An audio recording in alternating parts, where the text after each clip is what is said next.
Captain அடிக்கடி சொல்வார், முடியாது என்பது முட்டாளுக்கு சொந்தமான, முடியும் என்பது அறிவாளிக்கு சொந்தமான. அந்த கேப்டன் அடிக்கடி சொல்வார். அதனால எந்த ஒரு சின்ன ஒரு இன்சிடென்ட்டும் யாரும் எதுக்கும் பயப்படாதீங்க.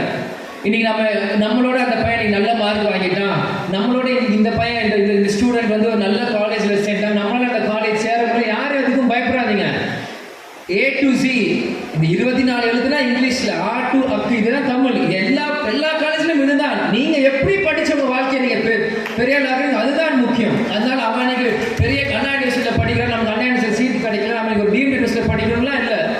எல்லாமே அதே சிலபஸ் தான், அதே புக் தான். உங்க நாலேஜ் நீங்க எப்படி வளர்த்துக்கிறீங்களோ அதில் தான் உங்களோட ஒவ்வொருத்தரோட திறமையும் இருக்கும். அதனால உங்களோட ஏஜ் நீங்க வந்து 10th ஸ்டாண்டர்ட் 11th ஸ்டாண்டர்ட் வந்து 10th ஸ்டாண்டர்ட் படிக்கிற ஸ்டூடெண்ட்ஸ் வந்து ஃபர்ஸ்ட் குரூப் எடுக்கணும்னு ஆசைப்படுவீங்க. 1 மார்க் 2 மார்க்ல போயிருக்கவங்க செகண்ட் குரூப்ல வருவீங்க.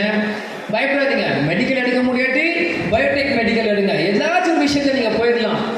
ஏன்னா இந்த உலகம் பெருசு. இது வந்து எல்லாருமே நம்ம சுருக்க பார்க்குறாங்க. நீங்க கண் ஓப்பன் பண்ணி, இந்த உலகம் பெருசு. நீங்க எல்லாருமே துணிஞ்சு எல்லா லாங்குவேஜும், ஏன்னா கேப்டன் சொல்வார் நம்ம தாய்மொழி நம்ம கண்ணு மாதிரி, ஆங்கிலம் வந்து கண்ணாடி மாதிரி, நம்ம தேவையானப்போ தான் போடணும்ட்டு. அதுக்காக கண்ணால் நம்ம கண்ணில் தான் பார்க்கணும், மற்ற நேரம் கண்ணாடி போடணும். அதே மாதிரி தான் நான் சொல்கிறேன். உங்களுக்கு தேவையானது எல்லாமே கண்ணில் பாருங்கள். உங்களுக்கு எக்ஸ்ட்ரா வேணும்னா கண்ணாடி எடுத்து மாட்டுங்க. சூரியன் சுற்றுறதுக்கு நம்ம கூலிங் கிளாஸ் போடுறோம்ல, எனக்கு கண்ணு இருக்கணும் அப்படியே பார்த்தா டேமேஜ் நமக்கு தான். கூலிங் கிளாஸ் போடுறப்ப நம்மளுக்கு கொஞ்சம் நல்லா பார்க்கணும். அதைத்தான் சொல்கிறேன். இன்னைக்கு நம்ம தமிழ் மொழி மட்டும் தான் நம்ம கற்றுக்கிறோம்னா சூப்பர், நம்ம தமிழ் மட்டுமே கற்றுக்கிறோம். ஆனால் இன்னைக்கு இத்தனை ஸ்டூடெண்ட்ஸ் வந்து இன்னைக்கு இன்ஜினியர் படிக்கணுன்றாங்க, டாக்டர் படிக்கணுன்றாங்க. இத்தனை பேருக்கும் 100% வேலை வாய்ப்பு தமிழ்நாட்டுக்குள்ளேயே கிடைச்சிருக்கு. நாங்கள் தமிழ் மட்டுமே நாங்கள் படிக்கிறோம். இங்கே 100% வேலை வாய்ப்பு இல்லாதனால அண்டை மாநிலம் பெங்களூரா இருக்கட்டும், ஹைதராபாத், பாம்பே, டெல்லி, குவைத், துபாய், இன்னைக்கு எல்லா பக்கமும் மக்கள் போய் படிக்கிறாங்க. அந்த 18-20 வயசுல தமிழ் உணர்வை கூட்டிட்டு 25-27 வயசு வரும்போது உங்களுக்கு வாழ்க்கை என்னன்னு புரியும். அன்னைக்கு ஆஹா 5 வருஷம் நம்ம படிக்கலையே, அன்னைக்கு நம்ம வந்து மச்சான் மாமா தமிழ் தானே கெத்து, ஆமா தமிழ் தான் கெத்து இல்லைன்னு சொல்ல. அந்த உணர்வை உங்களை தூண்டி அடுத்தப்பட்ட உங்க வாழ்க்கையை ஒரு சின்ன கேள்விக்குறி ஆக்குறாங்க. இன்னைக்கு கேப்டனே சொல்லியிருக்காரு, 1980 வந்து இந்திய எதிர்ப்பு போராட்டத்தில் கேப்டனே இந்தியை எதிர்த்து போராடணும், கேப்டனே அதுக்கு போயிருக்காரு. அன்னைக்கு கேப்டன் தலைவராக இருந்தது திமுக, அதிமுக அன்னைக்கு தலைவராக இருந்தாங்க. பிறகு தேசிய முற்போக்கு திராவிட ஆரம்பிச்சு கேப்டன் அதோட எக்ஸ்பீரியன்ஸ் பண்ணி கேப்டன் சொல்றதுதான் அன்னை மொழி காப்போம், அனைத்து மொழி கற்போம். இன்னைக்கு கேப்டன் ஒரு யங்ஸ்டரா இன்னைக்கு இருக்கிறப்ப இந்திய ஒழிப்பு மாநாட்டுக்கு போய் கலந்துக்கினவர். பிறகு எதுக்கு அப்படி சொல்றார்? ஏன்னா இந்த தமிழ்நாட்டில் இருந்து எல்லா அரசியல் கட்சியிலுமே இப்படிதான் நம்மளை முடக்கிட்டு இருக்காங்க. அதுக்காக தான் நாங்க சொல்றோம், உலகம் பெருசு, நல்லா படிங்க, எல்லா லாங்குவேஜ் கத்துக்கோங்க, போய் எக்ஸ்பீரியன்ஸ் பண்ணுங்க. அண்ணா சொன்ன 6லயும் சாவும் 100லயும் சாவுன்றாங்க. இன்னைக்கெல்லாம் நல்லா இருக்கும், நாளைக்கு என்ன? ஆனால் எவ்ரிடே எக்ஸ்பீரியன்ஸ் லைஃப். நல்லா படிங்க, எதுக்கும் பயப்படாதீங்க. இன்னைக்கு வந்து இவ்வளோ இன்னைக்கு நான் கொடுத்த பரிசுல மேக்சிமமா நல்லா படிச்சு மார்க் வாங்குறவங்க பெண்கள். எனக்கு சுத்தி இன்னைக்கு ஆண்கள் இணையா இன்னைக்கு பெண்களும் இன்னைக்கு இந்த மண்டபத்தில் உட்காந்துருக்கீங்க.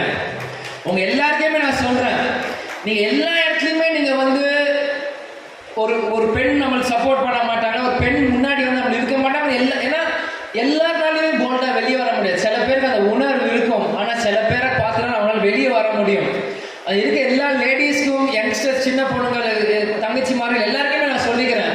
இப்ப இருக்காங்க இன்னைக்கு தமிழ்நாட்டில் இருக்கிற ஒரே ஒரு பெண் தலைவர் யாருன்னா திருமதி பிரேமலதா விஜயகாந்த் மட்டும்தான். நீங்க ஒரு எம்எல்ஏ பெண்ணா பார்க்கலாம், ஒரு எம்பியா பார்க்கலாம், கவுன்சிலரை பார்க்கலாம், ஒரு கட்சியில் நிர்வாகியை பார்க்கலாம். ஆனா தமிழ்நாட்டுக்கு ஒரு கட்சியின் தலைவர் யாருன்னா திருமதி பிரேமலதா விஜயகாந்த் மட்டும்தான். இன்னைக்கு பெண்களாக நீங்கள் இருக்கும்போது நான் உரிமையோட சொல்றேன், உங்க ரோல் மாடல் பிரேமலதா விஜயகாந்த் எடுங்க. ஏன் இதை நான் சொல்றேன்னா, 30 வருஷம் முன்னாடி அப்பாவுக்கு கல்யாணம் ஆகும்போது ஒரு கிராமத்துல இருந்து வந்தவங்க என்னெல்லாம் கஷ்டப்பட்டிருப்பாங்கன்னு குடும்பத்தை எங்களுக்கு தெரியும், என் கட்சிக்காரங்களுக்கு தெரியும்.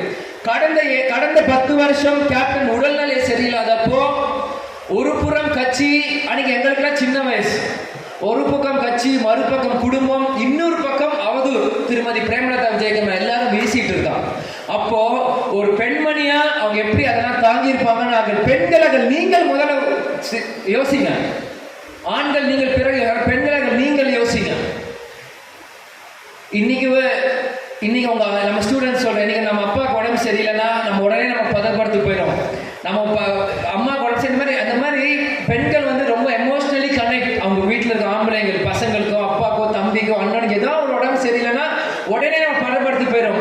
சிங்கம் மாதிரி இருந்த கேப்டன் இன்னைக்கு உடல்நிலை குறையில்லாம கடந்த 8 வருஷம் அவர் வாழ்க்கை போராடி இருக்கும் போது அவங்க எப்படி அந்த இடத்த மேனேஜ் பண்ணியிருப்பாங்க நீங்க சிந்திக்கணும். சும்மா தேமுதிக வந்து 1% 2% ஓட்டுன்னு சும்மா போறவங்க பேசிட்டு போயிடுறாங்க.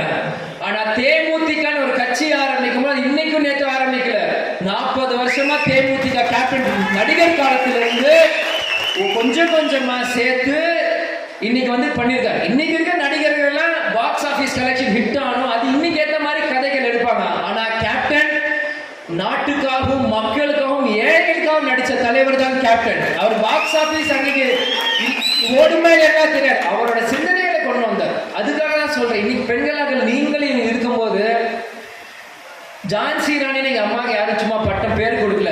ஏன்னா குடும்பத்தையும் கேப்டன் முதுகுல சுமந்துட்டு கட்சியை குதிரை மாதிரி ஓட்டிட்டு அவங்க இன்னைக்கு கேப்டன் இல்லாத இந்த சிச்சுவேஷனையும் ஒரு தனி பெண்மணியாக இன்னைக்கு இருந்து போராடுறாங்கன்னா அது ஒரு ராயல் சல்யூட் நம்ம கொடுத்தே ஆகும். திருமதி பிரேமலதா விஜயகாந்த்.